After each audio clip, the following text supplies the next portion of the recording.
नमस्कार साथियों, जय हिंद। आप सभी का स्वागत है RLG स्टडी यूट्यूब चैनल में। Today will be discuss about of the Gupta empire part number second. तो आज की वीडियो में गुप्त साम्राज्य भाग नंबर सेकंड के बारे में हम डिस्कस करेंगे। इससे पहले हमने पार्ट नंबर 1 में बात किया था गुप्त वंश को जानने के महत्वपूर्ण स्रोत, साहित्यिक स्रोत, पुरातात्विक स्रोत और विदेशी वृत्तांत, प्लस आपका गुप्त राजवंश के उदय के बारे में बात की थी, उसके संस्थापक के बारे में बात करी थी, जिसमें श्रीगुप्त और आपका जो है घटोत्कच और प्लस आपके अन्य जो शासक है खासकर समुद्रगुप्त के बारे में हमने बात की थी। ठीक है, आज की वीडियो में हम बात करेंगे समुद्रगुप्त के उत्तराधिकारी। समुद्रगुप्त के उत्तराधिकारी के बाद कौन सा शासक गुप्त वंश का प्रमुख शासक बना और उसके द्वारा किए गए महत्वपूर्ण कार्य कौन कौन से थे, और इसी के साथ तमाम जो गुप्त साम्राज्य को हम यहाँ पर जो है कंप्लीट रूप से जो है डिस्कस करेंगे। तो चलिए दोस्तों, बढ़ते हैं आगे। परंतु अगर आप हमारे चैनल पे बिल्कुल नए हैं तो आप चैनल को पहले सब्सक्राइब जरूर कर लें, ठीक है, क्योंकि ऑल कॉम्पिटिटिव एग्जाम के लिए हिस्ट्री के सेशन से ये जो टॉपिक है काफ़ी ज़्यादा महत्वपूर्ण है। Specially TGT commission, Himachal Pradesh TGT commission plus आपका JBT commission and all competitive exam के लिए ये जो वीडियो है काफ़ी ज़्यादा महत्वपूर्ण है। परंतु दोस्तों, अगर आपने वीडियो पार्ट नंबर 1 नहीं देखा है, वीडियो का पार्ट नंबर 1 नहीं देखा है, तो पहले आप पार्ट नंबर 1 जरूर देखें, ताकि तभी आपको समझ आएगा कि किस तरीके से जो पार्ट नंबर सेकंड है हमारा यहाँ पर आगे किस तरीके से उसके अंदर जो है आपके शासकों ने किस तरीके से महत्वपूर्ण कार्य जो है आपका किया था। इन तमाम चीज़ों को लेकर के हम बढ़ते हैं आगे पार्ट नंबर सेकंड। तो प्रीवियस जो वीडियो है हमने बात किया था समुद्रगुप्त के बारे में और समुद्रगुप्त के द्वारा किए गए महत्वपूर्ण कार्यों के बारे में। इसी तरीके से समुद्रगुप्त के बाद जो है अगला जो शासक है गुप्त वंश का, वो आता है समुद्रगुप्त का महत्वपूर्ण जो उत्तराधिकारी था वो था चंद्रगुप्त सेकंड। कौन था दोस्तों? चंद्रगुप्त जो सेकंड है वो आपका दूसरा प्रमुख समुद्रगुप्त का प्रमुख जो है उत्तराधिकारी था।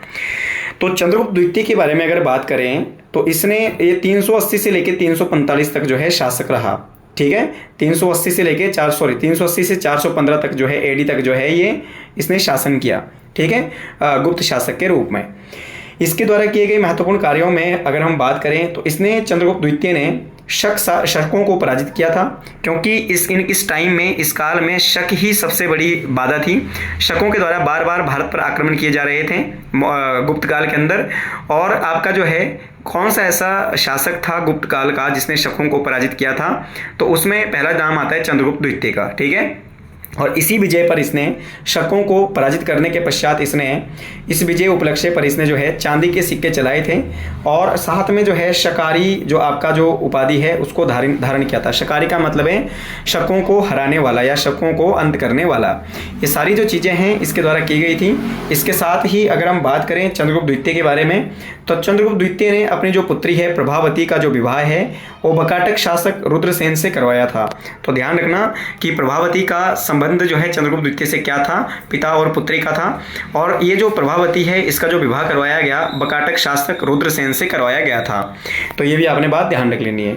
और इसी के चलते आपका जो है रुद्रसेन की मृत्यु जब हो जाती है, प्रभावती का जो पति था रुद्रसेन, जब इसकी मृत्यु हो जाती है तो इसके बाद चंद्रगुप्त द्वितीय ने अपनी जो दूसरी राजधानी है वो किसको बना लिया था? उज्जैन को बना लिया था, यानी आपका जो है उज्जैन को स्थापित कर लिया था। जबकि पहली राजधानी इनकी कहाँ थी दोस्तों? पाटलिपुत्र। पहली राजधानी कहाँ थी? पाटलिपुत्र। और गुप्त शासक चंद्रगुप्त द्वितीय ने जो अपनी दूसरी राजधानी बनाई थी वो कहाँ बनाई थी? उज्जैन को। ठीक है, परंतु रुद्रसेन की मृत्यु के पश्चात।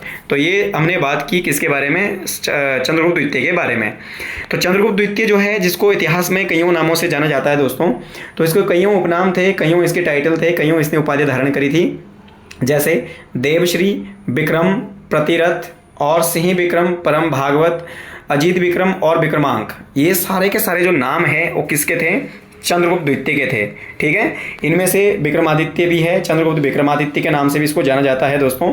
परंतु इसके अलावा इसको और भी अनेक प्रकार के नामों से जाना जाता है, जैसे आपका देवश्री है, विक्रम है, या प्रतिरथ है, या फिर सिंह विक्रम है, परम भागवत है, अजीत विक्रम है, या विक्रमांक।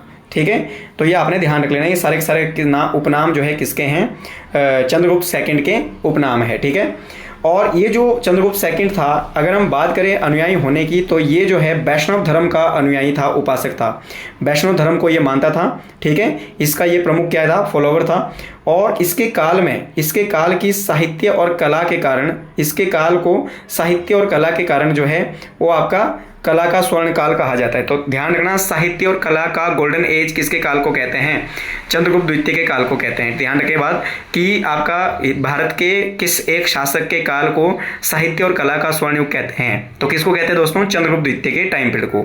अगर आपसे पूछा जाए कि स्थापत्य का स्वर्ण युग किसके काल को कहते हैं? मुगल काल में किस शासक के टाइम पीरियड को स्थापत्य का काल कहा जाता है? तो शाहजहां।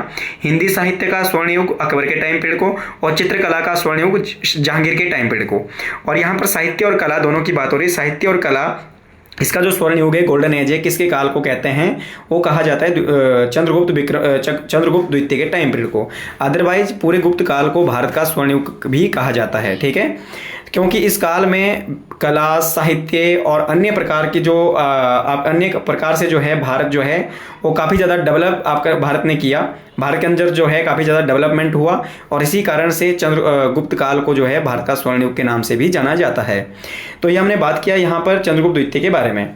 इसने सबसे पहली बात तो है जो दिल्ली है, दिल्ली का जो कुतुब मीनार है, जो कुतुबुद्दीन ऐबक के द्वारा निर्मित करवाया गया था कुतुब मीनार परिसर के समीप इसने जो है कुतुब मीनार का जो परिसर है उसके अंदर जो है लौह स्तंभ का निर्माण करवाया था। ध्यान रखना दोस्तों, जो कुतुब मीनार के पास जो आपका लौह स्तंभ है उसको किसने निर्मित करवाया था? चंद्रगुप्त द्वितीय के द्वारा निर्मित करवाया गया था, और जिस पर जो है चंद्रगुप्त द्वितीय का जो नाम है वो चंद्र लिखा गया है। ठीक है, तो ध्यान रखना, कुतुब मीनार के समीप जो आपका बिल्कुल कुतुब मीनार के पास जो आपका लौह स्तंभ है उसके ऊपर जो है चंद्रगुप्त का नाम क्या आता है दोस्तों? चंद्र लिखा हुआ है। केवल क्या लिखा हुआ है? चंद्र। ना तो देवश्री लिखा है, ना विक्रम लिखा है, ना प्रतिरथ, ना सिंह विक्रम, ना परम भागवत। ओनली वन क्या लिखा हुआ है? चंद्र के नाम से उसको उसके ऊपर जो है लिखित रूप से रखा गया है। ठीक है, तो ये हमने बात करी चंद्रगुप्त द्वितीय के बारे में। इसके अलावा चंद्रगुप्त द्वितीय था, इसके दरबार में 9 रत्न थे, 9 प्रमुख महान व्यक्ति थे जो चंद्रगुप्त द्वितीय के दरबार के प्रमुख नवरत्न के नाम से जाने जाते हैं। हालांकि चंद्रगुप्त द्वितीय के साथ साथ जो मुगल शासक अकबर था उसके दरबार में भी नवरत्न थे। ठीक है, शिवाजी या छत्रपति शिवाजी महाराज उसके टाइम पीरियड में अष्ट प्रधान नामक एक सभा थी। तो अगर नवरत्नों के बारे में बात करें दोस्तों, तो चंद्रगुप्त द्वितीय के दरबार के प्रमुख नवरत्नों में से सबसे पहली अगर हम बात करें तो कालिदास। तो ये सारे के सारे प्रमुख या तो इतिहासकार थे, कोई ना कोई इनका संबंध था किसी न किसी चीज़ से। जैसे कालिदास तो गुप्त काल का एक महान नाटककार था, कवि और नाटककार था दोस्तों, इसलिए भारत का शेक्सपियर के नाम से जाना जाता है। किसको? कालिदास को। ठीक है, दूसरा अगर हम बात करें अमर सिंह की, तो ये कोषाध्यक्ष था। कोषाध्यक्ष का मतलब अगर हम यहाँ बात करें कोषाध्यक्ष की, तो ये खजाने से संबंधित नहीं है कोषाध्यक्ष का, ये वो वाला कोषाध्यक्ष नहीं बल्कि डिक्शनरियन। ठीक है, शब्दकोश। ठीक है, शब्दकोश की यहाँ पर बात हो रही है। ठीक है, तो ये खजाना या फिर और अन्य प्रकार का कोषाध्यक्ष नहीं बल्कि कोषाध्यक्ष। ठीक है, मतलब कि आपका कोषाकार आप लिख सकते हैं इसको, कोषाकार। तो कोषाकार का मतलब होता है डिक्शनरियन यानी आपका शब्दकोश, उससे रिलेटेड था ये। ठीक है, तीसरा था शंकु। शंकु की अगर बात करें तो ये वास्तुकार था, आर्किटेक्ट था दोस्तों। ठीक है, चौथा था धन्वंतरी। धन्वंतरी के बारे में अगर बात करें तो ये चिकित्सक था, वैद्य था। ठीक है, शपनक की अगर बात करें तो शपनक जो था एक ज्योतिष था, ज्योतिष विद्या का ये प्रमुख जो है ज्ञाता था। बेताल भट्ट की अगर बात करें दोस्तों तो जादूगर था, क्योंकि जो विक्रम और बेताल है, ये विक्रम का मतलब यहाँ पर चंद्रगुप्त द्वितीय को विक्रम बताया गया है, विक्रमांक, जैसा कि हमने पीछे बात की थी। और जो बेताल भट्ट है ये आपका एक प्रमुख जादूगर था, इसका एक नाटक भी है विक्रम और बेताल, तो ये यहीं से आपका लिया गया है। ठीक है, दूसरा है आपका वररुचि। वररुचि की अगर बात करें तो ये व्याकरणविद थे, ग्रामेशियन थे। ठीक है, ग्रामर जो आपके ग्रामर के क्या है आपके प्रमुख जो है आपके विख्यात जो है एक रचनाकार थे। और इसके अलावा घटकरपर की अगर बात करें तो घटकरपर जो था ये कूटनीतिज्ञ था। ठीक है, कूटनीतिज्ञ था। और इनमें से जो 9वां था बारामिहिर की अगर बात करें तो ये खगोल विज्ञान का प्रमुख जो है खगोल विज्ञानी था। तो ये थे इसके दरबार के प्रमुख नवरत्न, जिनमें पहला नाम है कालिदास, इसके अलावा अमर सिंह, धन्वंतरी, बेताल भट्ट, घटकरपर, बारामिहिर, वररुचि, शपनक और शंकु। तो ये इसके दरबार के प्रमुख नवरत्न थे। ठीक है, इसके अलावा अगर हम बात करें फायान की, तो फायान ने इसके समय में भारत की यात्रा की थी। 399 से लेकर 412 तक जो है फायान ने भारत की यात्रा करी थी, और चंद्रगुप्त द्वितीय के शासनकाल में ही इसने जो है आपके भारत की यात्रा की थी। तो फायान जिसने फोको की नामक पुस्तक को लिखा था, जिसमें कि उसने क्या है आपका भारतीय मध्य भारत और भारत के राजनीतिक व्यवस्था, सामाजिक जीवन और धार्मिक जीवन का जो है उल्लेख किया है। साथ में बौद्ध धर्म का उस समय क्या जो है आपका महत्व था भारत के अंदर, उस संदर्भ में महत्वपूर्ण प्रकाश अपने जो ग्रंथ है फोको गीक पर के अंदर जो है डाला है। ये तमाम चीज़ें थी किससे रिलेटेड, आपका चंद्रगुप्त द्वितीय और गुप्त साम्राज्य के बारे में। तो दोस्तों, अगर आपने चैनल को सब्सक्राइब नहीं किया है तो पहले आप चैनल को सब्सक्राइब जरूर कर लें, वीडियो को लाइक करें और ज़्यादा से ज़्यादा शेयर करें। और आपको वीडियो कैसी लगी है कमेंट बॉक्स में ये भी आप जरूर आपका जो है लिखकर बताएं। अगर आपका किसी प्रकार का कोई डाउट रहता है तो डाउट भी आप जो है कमेंट बॉक्स में जरूर लिखकर भेजें। हम कोशिश करेंगे आपके जो डाउट को है, आपके डाउट को यहाँ पर क्लियर करने की जरूर कोशिश करेंगे। तो चलिए दोस्तों, बढ़ते हैं आगे की अगर हम बात करें चंद्रगुप्त के बाद, अगर हम बात करें चंद्रगुप्त द्वितीय के बाद, उसका जो प्रमुख उत्तराधिकारी था, सक्सेसर था, वो था कुमारगुप्त। कौन था दोस्तों? कुमारगुप्त, जिसका टाइम पीरियड था 415 से लेकर 455 ईस्वी तक आपका जो है इसका टाइम पीरियड था। ठीक है, तो अगर हम बात करें उत्तराधिकारी कुमारगुप्त के बारे में तो इसकी टाइम पीरियड की सबसे महत्वपूर्ण जो घटना थी वो थी नालंदा विश्वविद्यालय की स्थापना। नालंदा विश्वविद्यालय की स्थापना, तो ये भी आपने ध्यान रखना किसने करी थी दोस्तों? कुमारगुप्त ने की थी। और इसका जो पिता था चंद्रगुप्त द्वितीय था, जबकि माता कौन थी? ध्रुव देवी। माता कौन थी? ध्रुव देवी। ध्रुव देवी के गर्भ से ये पैदा हुआ था, जबकि आपका पिता कौन था? चंद्रगुप्त द्वितीय। ठीक है, इसी के साथ अगर हम नेक्स्ट इसमें बात करें तो गुप्त शासकों में सबसे अधिक जो अभिलेख है गुप्त काल के अंदर, जितने भी अभिलेख है दोस्तों, उनमें सबसे ज्यादा जो अभिलेख है वो कुमारगुप्त ने बनाए थे। ठीक है, कुमारगुप्त के द्वारा उनको आपका जो है लिखा गया था, या फिर लिखा नहीं बल्कि आपका बनाया गया था। ठीक है, बनाने के आदेश दिए गए थे। तो गुप्त काल में सबसे ज़्यादा अभिलेख बनाए किसने? आपका जो है कुमारगुप्त ने। और अगर सबसे पहले भारत में अभिलेख बनाने की जो प्रथा है वो कौन लेकर आया था दोस्तों? वो आपका अशोक ने भारत के अंदर सबसे पहले बनाए थे। और सबसे प्राचीन किसके? डेरियस फर्स्ट के। किसके दोस्तों? डेरियस फर्स्ट के, जो बोगज गोई से आपके प्राप्त किए गए हैं। ठीक है, इसी के चलते आगे अगर कुमारगुप्त की बात करें तो कुमारगुप्त ने श्री महेंद्र, महेंद्रादित्य आदि की जो उपाधियां हैं वो इसने धारण करी थी। श्री महेंद्र और महेंद्रादित्य, ये सारी की सारी जो उपाधियां हैं किसकी है दोस्तों? कुमारगुप्त की है। और कुमारगुप्त की जो प्रमुख जो विशेष जो मुद्रा है दोस्तों वो है मयूर मुद्रा। ये क्या है? विशेष प्रकार की शैली है। मयूर जो मुद्रा है वो आपकी विशेष शैली का प्रचलन किस गुप्त शासक ने करवाया था? तो वो करवाया था आपका कुमारगुप्त के द्वारा। इसके साथ ही अगर इसमें हम आगे बात करें तो कुमारगुप्त के सिक्कों से पता चलता है कि उसने अश्वमेध यज्ञ आपका जो है करवाया था। अश्वमेध यज्ञ जो है आपका वो करवाने का जो श्रेय है एक तो चंद्रगुप्त फर्स्ट को जाता है और दूसरा आपका जो है कुमारगुप्त को भी जाता है।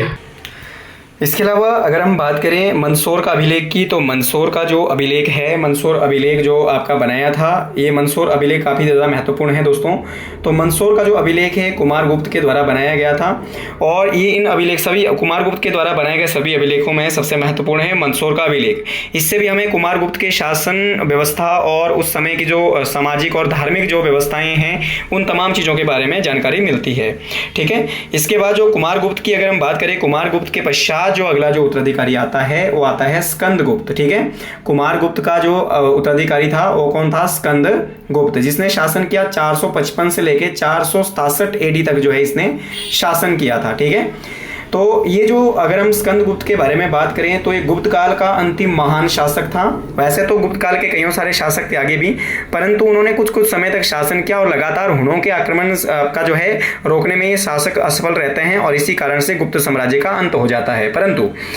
परंतु अगर हम स्कंदगुप्त के बारे में बात करें तो गुप्त के महान शासकों में से अंतिम महान शासक जो था वो कौन था दोस्तों? वो था स्कंदगुप्त। ठीक है, इसने देवराज की उपाधि धारण करी थी।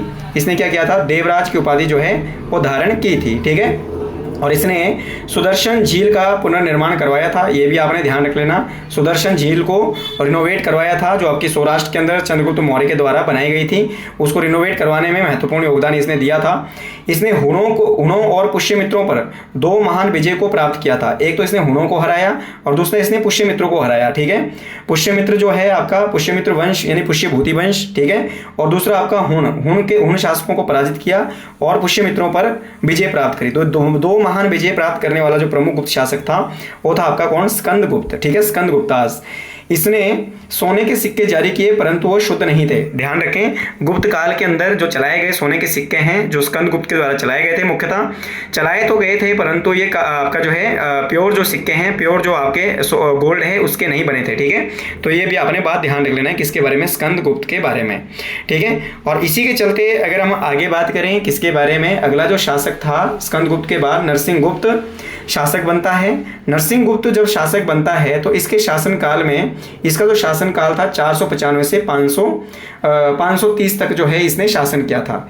ठीक है, कौन आपका नरसिंहगुप्त। तो वही नरसिंहगुप्त जो था एक कट्टर बौद्ध धर्म का उपासक था। ये बौद्ध धर्म का, बौद्धिस्ट जो है आपका उसका अनुयायी था। ठीक है, कट्टर बौद्ध होने के कारण इसने बौद्ध धर्म को संरक्षित करने के लिए काफ़ी ज़्यादा महत्वपूर्ण योगदान दिया और बौद्ध धर्म को प्रसारित करने में भी महत्वपूर्ण योगदान दिया। ठीक है, इसी के चलते आपका जो है इसी तरीके से आगे एक के बाद एक शासक आते गए और अंततः अगर हम बात करें तो विष्णुगुप्त था, ये गुप्त वंश का अंतिम शासक था। कौन, विष्णुगुप्त। तो वही विष्णुगुप्त जो था ये हुणों के आक्रमण को रोकने में असफल रहा और इससे ये जो है हुणों ने जब लगातार भारत पर आक्रमण किए तो उनको ये लगातार रोक नहीं पाया था और इसी कारण से हुणों के आक्रमण के कारण जो है, हुणों के लगातार आक्रमण के कारण हुणों ने इसको पराजित कर दिया और इसी कारण से हुणों से पराजित होने के पश्चात गुप्त वंश का भारत से अंत हो जाता है। तो ये था किसके बारे में दोस्तों, गुप्त डायनेस्टी के बारे में। तो गुप्त डायनेस्टी के बारे में हम जो है डिटेल से बिल्कुल डिस्कस किया, जिसमें कि हमने दो जो है पार्ट में इसको जो है कंक्लूड करके जो है 2 पार्ट के अंदर जो है इसमें डिस्कस किया। पार्ट नंबर 1 में हमने बात किया था श्रीगुप्त से लेकर के समुद्रगुप्त तक, और समुद्रगुप्त से लेकर जो है आपका चंद्रगुप्त द्वितीय से लेकर के यहाँ पर विष्णुगुप्त तक तो हमने पार्ट नंबर 2 में डिस्कशन किया।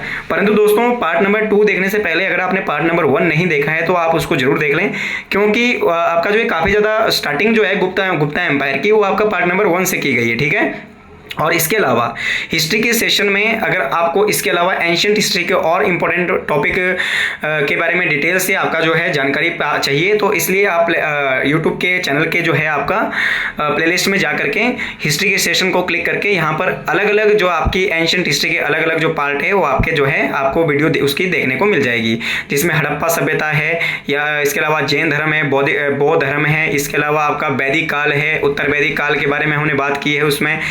इसके अलावा हमने जो है उसमें 16 महाजनपदों के बारे में बात की है, मगध के बारे में बात करी है, मगध साम्राज्य के उत्थान के बारे में बात की है, मगध के अंदर प्रमुख राजवंश, चाहे वो हर्यक वंश है, चाहे वो नाग वंश था, चाहे वो नंद वंश था, चाहे वो मौर्य वंश था, और साथ में हमने बात की है इसमें आपका जो है जितने भी अशोक है, चंद्रगुप्त मौर्य था, बिंदुसार था, और साथ में आपके ईरानी और पारसिक जो आपके आक्रमणकारी था, सिकंदर था, डेरियस फर्स्ट था। इन तमाम चीज़ों को लेकर के हमने एंशिएंट हिस्ट्री के अंदर जो है वो सारी की सारी जो आपके टॉपिक को कंक्लूड करके जो है एंशिएंट हिस्ट्री को आज की जो इस वीडियो के साथ जो है कंप्लीट कर लिया है। इसके साथ हम आगे इसके अलावा हमने हिस्ट्री में गवर्नर जनरल और भी अदर प्रकार के जो है आपके टॉपिक से संबंधित डिस्कस किया है। तो अगर आप चाहे हिस्ट्री से संबंधित महत्वपूर्ण टॉपिक के बारे में जानना चाहते हैं तो हिस्ट्री के सेशन में जाकर के हिस्ट्री के सेशन में जाकर के क्या है उसको क्लिक करके यहाँ पर अलग अलग टॉपिक की जानकारी प्राप्त कर सकते हैं। इसके अलावा दोस्तों अगर आपने चैनल को सब्सक्राइब नहीं किया तो पहले आप चैनल को सब्सक्राइब जरूर कर लें, क्योंकि कुछ समय बाद जो है हमारी जो क्लासेज है वो आपकी लाइव होने वाली है। तो ज़्यादा से ज़्यादा आप हमारे साथ लगातार जुड़े रहिए, और इसी के साथ धन्यवाद, वीडियो देखने के लिए बहुत बहुत धन्यवाद। इसी के साथ जय हिंद, जय भारत, जय हिमाचल।